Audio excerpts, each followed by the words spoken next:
Alloh bu kimgadir berib sinab oladi, kimdandir olib sinab oladi. Bunga hammasiga o'sha shukr qilib, sabr qilib yashash kerak. Uyda o'tirgan odam o'tirib qoladi. Hayotingiz davomida eng zo'r olgan maslahatingiz qanaqa bo'lgan? Alloh rahmat qilsin, Ilyos qori aka dodamiz bo'lganlar. O'sha zo'r gap gapirganlar. Doda yoshingiz nechida? Alhamdulillah 64 daman. Inson 64 yoshida o'zini qanaqa his qiladi? 64 yoshda hamma har xil his qiladi-da. O'y hislarimiz bu oxiratni o'ylashda. Allohning huzuriga borganda nima deb javob beramiz? Shunga tayyorgarlik. Dunyo orzu-havaslarini chetga surib, oxiratni o'ylash kerak deb o'ylayman.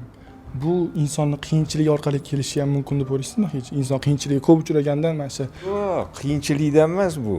Inson tanishni boshlagandan Allohni taniydi-ku, ana o'shandan boshlanadi. Endi bizga to'g'ri, biz ko'proq sovet odam bo'lganmiz-da. Bu narsa bizga sahal kechroq keldi-da. O'shaning uchun shu narsaga astoydil hozir bel bog'laganmiz. Shu yetkazib olish umraga borgandan keyin mukammal bo'lib ketdi.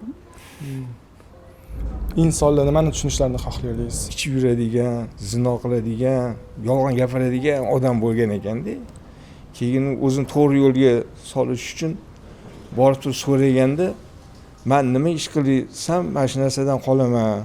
desa, yolg'on gapirmaydigan. Unga keyin sheriklari zinoga boringlar, aroq ichinglar deganda, u bu ishni qilmagan. Nima desa, ertaman borib mendan so'rasa shuni, "Men yolg'on gapirib qolaman, qilmadim" deb deganda, bitta o'sha yolg'onni qilmaslikni ketidan bu ishlarni ham tark qilgan ekanda.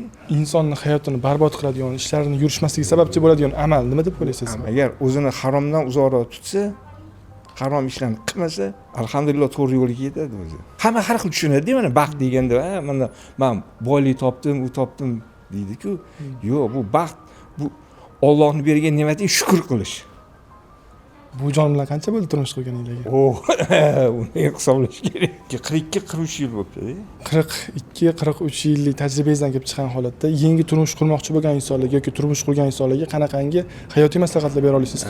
18 yil boshqa oilada katta bo'lgan qizni olib kelib, o'ziga farzand qilyapti-da, lekin uni tarbiyasini, o'zini oilasini tarbiyasini muhitiga o'rgatish uchun yana sabr qilib kutish kerak-da. Ana o'shanda baxtli bo'ladi. Sabrli bo'lish kerak. Sabr-da bu-da, eng asosiy shu.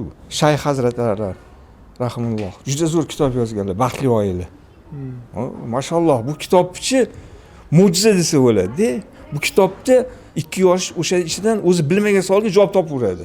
O'qigan sari javob topaveradi. Hech kimdan so'rab o'tirish hojati yo'q. Uning ichida bor hammasi.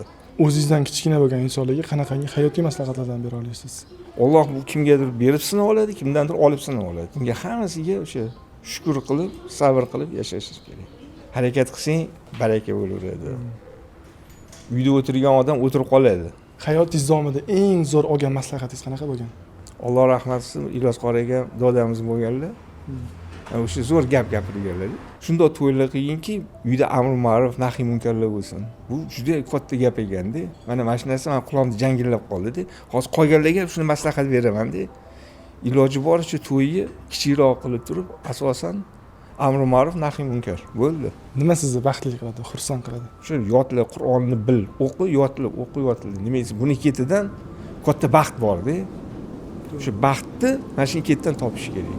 Endi to'g'ri, men o'zimga qari deb bilmayman, lekin maslahatim shu, mana bu nikoh bor-ku, nikohga juda ham ehtiyot bo'lishligi kerak-da. Nikoh bu juda tabarruk narsa-da. Shunga e'tiborli bo'lishligi kerak. Mana shu ajrim ham shunda bo'lmaydi, shunga e'tiborli bo'lsa. O'sha insonni qaysi tomondan tanish kerak, uni boyligiga uchish kerak emas, chiroyiga uchish kerak emas. Uni bilmiga, ilmiga uchish kerak. Islomni tanishiga qarab, bo'lsa har bitta odam islomni bilgan odam hech qachon yomonlikka boshlamaydi-da. Ko'pchilik hozir boyligi bilan pulga qarab qo'yganda, farzandlardan qoriyalar chiqishgacha asosan ayol kishi sababchi bo'ladi. Uyda o'tirib ayoli ko'proq qiladi, erkak kishi endi ro'zg'or tashvishi ish bilan bo'ladi. Zo'r javob bo'ldi. Rahmat kattagan. Salomat bo'ling. Rahmat.